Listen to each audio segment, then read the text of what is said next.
Back here with Bart Scott, we're talking Patriots. Bad loss to the Titans. They got blown out on the road. A loss so bad, Bill Belichick inserted Brian Hoyer into the game. A loss so bad, Bill Belichick only mumbled a few words in his post-game presser. Although that just means it's a day of the week.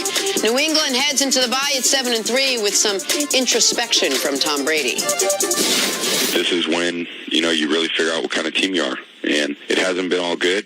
It hasn't been all bad. There's a lot of good things to take. There's, some bad things to take from the past 10 weeks. But we put ourselves in a position to finish strong, and we've got to go out and take advantage of that. And it's going to take a lot of hard work, a lot of commitment, a lot of dedication by everybody to get it done.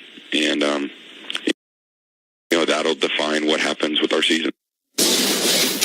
All right, Bart, so break it down. Through 10 weeks of the season, how good are the New England Patriots, really? This isn't the best team that they've had, and they're even worse without Gronkowski because he operates so much real estate on the field that he opens everything up for everybody else. The Patriots got beat up.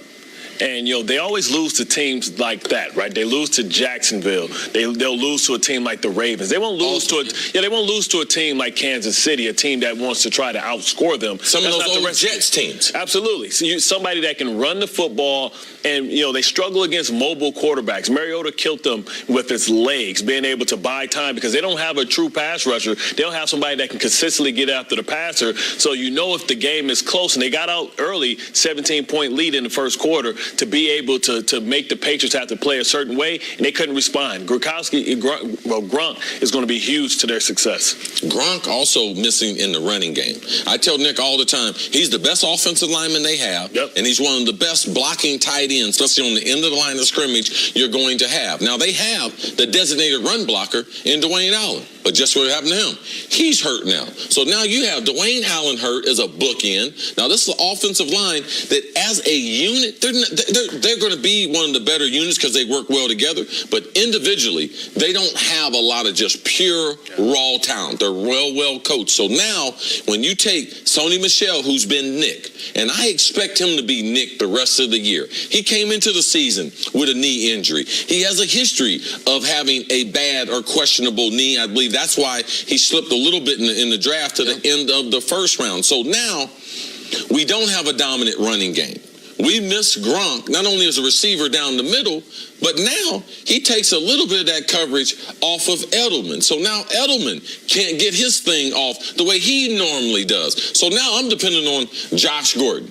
And I would love to see Josh be a number one guy. He is really talented, but to have him to be my number one, he is not dependable as far as a route runner. You could see him questioning what his depth with Brady. He fell down on a couple routes. He dropped a couple balls. When you target someone by Tom Brady 12 times and you only come up with 4 receptions, that would be a problem. So I still think New England, they have won Super Bowls with ugly teams like this, but I just don't think with the firepower that's in the AFC and the route that they would have to go, it would make it very tough for them, Nick. I'm going to touch the third rail on this debate, which is, let's talk about number 12 for a moment.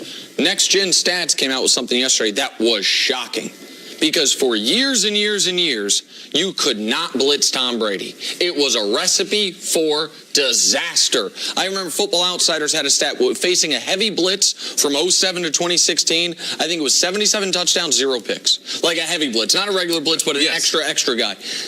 This year, the NFL's lowest rated passer against the blitz, Tom Brady. Passer rating around 56. Now, that is something different. That is something we're not used to. The last 3 weeks, when Tom Brady has had one good quarter of football. The game against the Bills, he was not good. First 3 quarters against Green Bay, he was not good. The entire game against the Titans, not good. He's thrown 1 touchdown the last 3 games. Like, Brady has not looked the same since Gronk's been out as well. Bart, what are they doing to Brady from a defensive standpoint? Because I know you're watching it. They're doing some different coverages and putting some extra people at the line of scrimmage. See, what they want to, they make sure they set the edges. They know he's not going to run. And then what they're doing is they're bringing somebody up the middle. You saw a lot of times they know he's going to step up, so now they have the extra blitzer, delayed blitzing up the middle. You saw him get sacked twice in the game. Yeah, it was like he wasn't expecting that guy to come. Right, because usually everybody goes around, he steps steps up to the pocket, steps out, and then he steps up right there, bam, right into a defender, and they're setting traps for him. And also what they're doing is they're playing two-man, because a lot of times when you blitz, it's a zone blitz. Now it's always a place in the zone that's open, soft in the zone. He's going to find it. They're man blitzing them, making sure that they have everybody accounted for, making them have to throw the ball into tight windows. We all know that if we get Brady to move his feet, he's not as accurate as a Aaron Rodgers, as a Mariota, as a Patrick Mahomes, somebody who can throw the ball on the run across their body. And listen, and it's showing up on the stat sheet as well. In the first 7 games, Tom Brady was sacked 9 times. You'll take that. No Absolutely. problem. In the last 3 games, he's been sacked 7. So he went from averaging right over 1 sack a game to nearly 3 or 2.5 sacks a game. Like it's showing up, and that's not to mention the times he's throwing the ball away. What do you like? You know it's bad when they pulling out all the tricks. They finally completed the Brady special.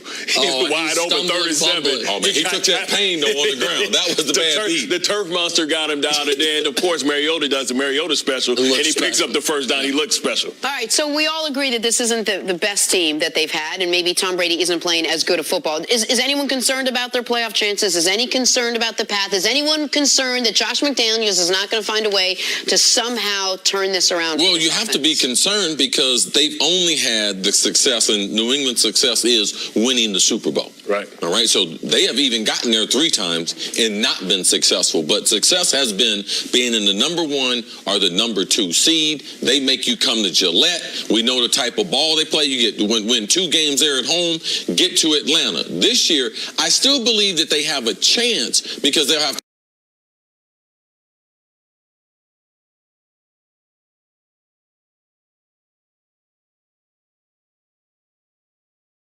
to go on the road, but the lack of experience in Kansas City and are with the Chargers, and they have Pittsburgh's number. Yeah. So this is not the best team. This road might be more difficult because where they would have to go, to me, I would still have confidence that they could still get there. But if they have to see Kansas City in Kansas City, I thought Kansas City probably drew a lot of confidence about how they went into Gillette and played, even though in the loss, I feel they left encouraged. Since they won their 3rd Super Bowl, so from the 2005 season and now, they have won 1 road playoff game. Now, it's not because they've been terrible on the road. They're 1-4. That ain't great, but it's not like they're 1-9.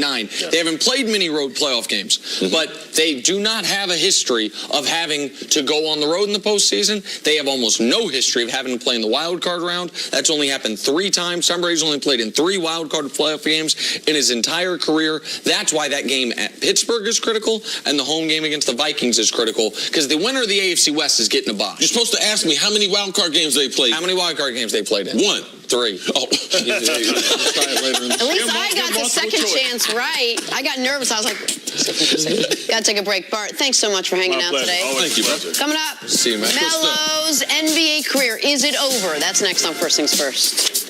A moment of silence for my guy, Melo.